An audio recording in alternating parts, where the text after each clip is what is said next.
Hey gang, Professor Feezer here, and today's video is on linting Ansible code with GitHub Actions on a pull request. Let's break that down because it sounds like a lot. When we talk about linting code, we mean checking it for best practices.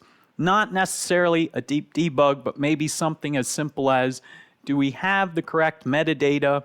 Do we have the right comments? Do we have the right level of indentation in our code? It gives our colleagues, it gives ourselves some sense of consistency as we all develop and work on a particular project. When we talk about a GitHub action, we're talking about automating an event based on a trigger.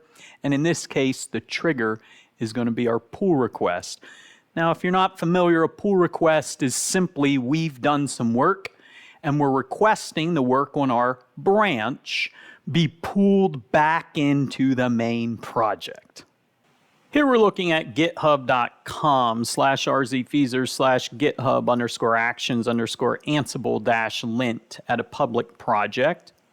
There's a few files we want to make ourselves aware of. The first one, of course, would be the README. It's going to describe how the project works. There's a few links I would encourage you to check out. The action is probably the most interesting part. This is from a thing called the GitHub Marketplace. It's effectively a tool ready to be dropped into a GitHub workflow. So they'll describe how it works. They have links of how to actually execute this tool or incorporate it into your repository. In the repository itself, what we want to click on, starting from the top and working down, GitHub Workflows is a standardized pattern. It contains in it the files that control workflows or actions that we want to have occur. Playbooks, in this case, is the Ansible playbooks. We want those checked for best practice. Ansible Lint or .ansible Lint is a configuration tool. Configuration file, it's going to describe how we want Ansible Lint to behave. A license and README speak for themselves, and hosts is the inventory for the Ansible solution. If we look at .ansible Lint, you can see that here we're just excluding some files. Without this, Ansible Lint will check every single file for Ansible best practice and give us a failure, even though we didn't even want those checked. So everything except our playbooks directory is described. If we go in and look at our playbooks directory, it has a playbook.yaml. That's what we want checked. Everything here is what we want checked for best practice. Currently, it sits at best practice. Looking at our workflow, you can see I have two files in here. Now, I have to use .github in the workflows folder, but I can name these whatever I want. We're only going to look at one of them in this video. That's the Ansible Lint on pull requests. If I click on that, you can see a fairly straightforward description of what I want to have happen. Line 1 is just metadata. Line 2 describes the trigger or triggers for this action or workflow that I want to have occur. Jobs, in this case, there's a job title called Ansible Lint. In line 5, you can see the image that it's going to use, Ubuntu latest. This is a container that has standard Linux tools in it. It's free to use. It's the typical runtime we see in GitHub Actions. Steps is what we want to do inside of that container. In that container, we want to use two tools. The first one is very standard. It's called a checkout action. This simply takes our code from our repository and makes sure it appears inside the container, inside the image Ubuntu latest. The next one is the actual linting action. This is what we would have taken from the marketplace. In this case, we're using the branch main. There you see @main is the branch of the tool we want to use, just like @v4 is the branch or the version of the tool we want to use there. Now, in order to make this trigger, we have to create a pull request. In order to do that, we'll create a new branch. Branching is, or creating a branch is typically what a developer does when they're ready to make a fix. So I'm going to create a new branch here called patch 001. And we'll switch over to patch 001. This is a perfect copy of that stable main. You can see currently it's up to date.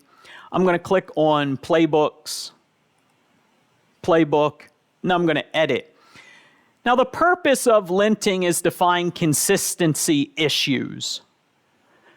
Consistency issue might be excessive trailing spaces we don't need. So here in line 7, 1, 2, 3, 4 spaces that we don't need.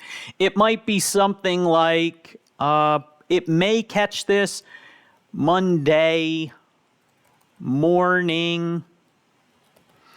One best practice rule would be we only want to capitalize the first letter in a name description. It may or may not catch that. If it doesn't catch something you wish it did, you can configure Ansible Lint in that configuration tool to catch anything you want. Just so we have something that's worth adding, I'm going to put in some metadata here. We'll put here, that is metadata. This is a call to a Python script named URI.py. That's probably enough. I'm going to hit commit changes.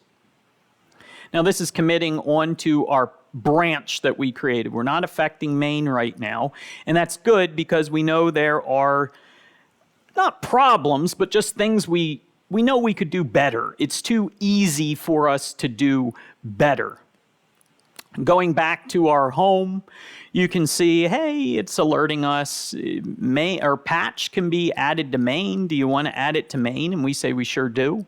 Up top, main is about to have changes pulled in from patch 001. It tells us it's ready to merge. Added some metadata to our playbook. We'd hit create pull request, and this is now an opportunity for ourselves to switch gears and start thinking about the work we did, or even tag some reviewers and ask other folks to please come check on the work we're doing. Is the work we're doing ready to pull into main? We think it is.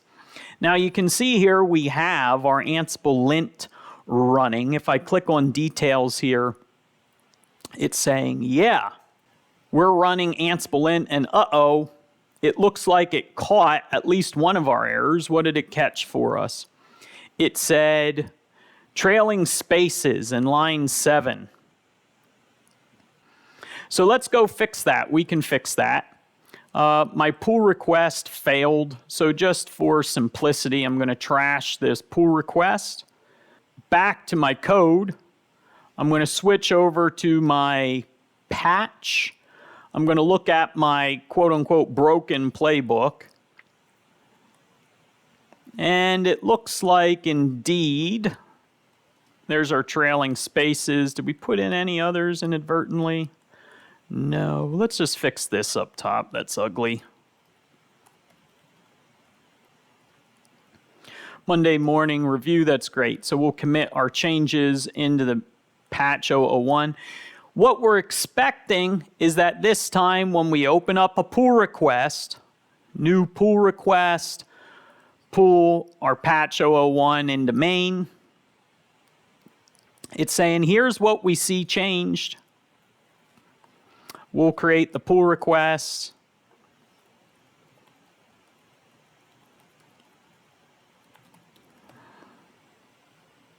This time we're expecting a passing score. This would be the notification or the nod to our colleagues, to senior coders, that we can be encouraged to merge our code. And at least obvious errors or consistency errors will be caught. This time we passed. The action's simply cleaning itself up. We have all check marks this time. We have a green check mark. If I look at the pull request,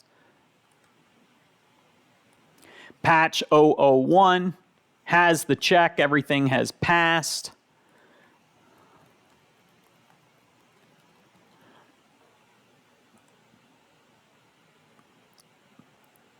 We'll merge our pull request. We'll confirm merge. When you're done, you need to get rid of your old branch. Patch 001 is no longer necessary, so we can delete branch. And now all of our work, if we hop back to code, has been pulled into main. We only have a main branch left, and clicking on our playbooks, we can see our change that was added moments ago, where we added metadata, call to a Python script named uri.py.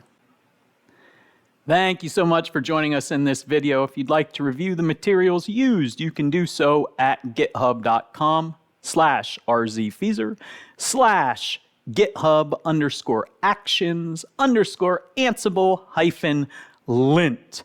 Before you fork that repository, be sure to give it a star. If you enjoyed this video and learned something, hit subscribe. This is Professor Feezer saying, see you next time.